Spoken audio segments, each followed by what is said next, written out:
नीतीश कुमार के कैबिनेट में 5-5 मंत्रियों का पदभार संभालने वाले विजेंद्र यादव ने कहा कि दारू चालू नहीं होगा, बल्कि हम और सख्ती से पेश आएंगे। और उसके बाद 4 जगहों पे हजारों लीटर शराब बरामद होता है बिहार पुलिस के द्वारा, और बिहार पुलिस कड़ी कार्रवाई भी करती है। लेकिन सवाल फिर से एक बार नीतीश कुमार से है कि क्या 2016 में जो दारूबंदी कानून नीतीश कुमार लाए थे, वो वाकई ठीक है और कारगर साबित कर रहा है बिहार में, या फिर इलेक्शन बीतने के बाद एक बार फिर से चौतरफा यानी चारों तरफ से बिहार में दारू ढुलाई का काम जो है वो आसानी से शुरू हो चुका है। पूरी कहानी आप तक पहुंचाएंगे, समझाएंगे, लेकिन उससे पहले मेरा परिचय जान लीजिए। मेरा नाम है रजत और आप जनता जंक्शन देख रहे हैं। ये देख लीजिए किशनगंज, यहां पे भी दारू का बड़ा खेप बरामद होता है। यहां पे जो है लगभग हजारों लीटर दारू बरामद किए जाते हैं। यहां पे देख लीजिए गया जी में कार से जो है वो दारू को की ढुलैया जो है वो बिहार में कराई जा रही थी और ये बरामद हो रहा है। यहां पे देख लीजिए मोहनिया,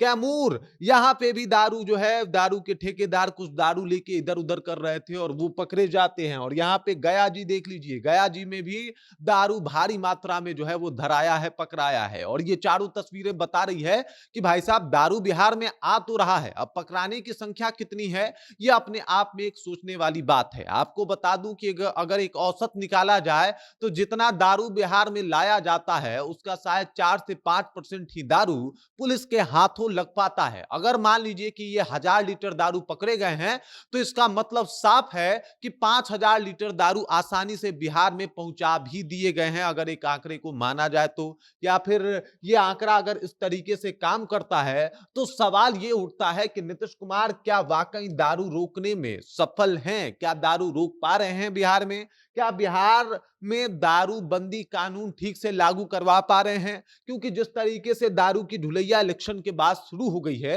वो इस बात को चीख चीख के कह रही है कि नीतीश जी आपके दारूबंदी को जो है हम नहीं मानते और आपके दारूबंदी पे हमारा जोरदार प्रहार है, जिसे हम कभी पूरा नहीं होने देंगे। देख लीजिए नीतीश कुमार का 2016 में ऐलान, दारूबंदी होना चाहिए, महिला वोटरों का एक साथ इनको सपोर्ट करना और वो सपोर्ट लगातार बने रहना। लेकिन सवाल ये है कि क्या सिर्फ सपोर्ट भर से हो जाएगा या फिर महिला वोटों की संतुष्टि या फिर महिला वोटरों को सिर्फ अपने रिझाने के लिए ये काम किया है?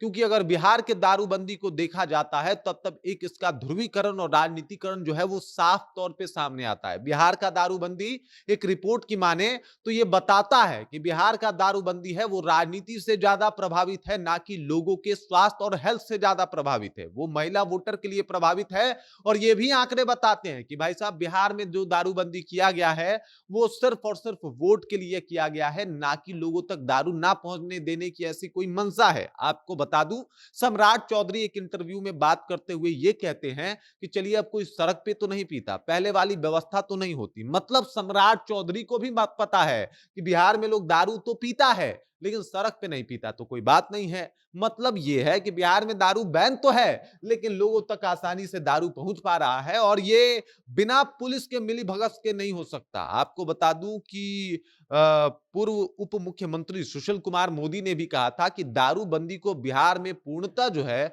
कहीं ना कहीं लोगों तक पहुंचाने में बिहार पुलिस का बहुत बड़ा योगदान है। अब ऐसे में सवाल यह है कि जब रक्षक ही भक्षक बन जाए तो आप किससे रक्षा की उम्मीद लगाएंगे? अगर दारूबंदी कानून वाकई में कारगर साबित होता तो शायद इस तरीके की तस्वीरें देखने को नहीं मिलती।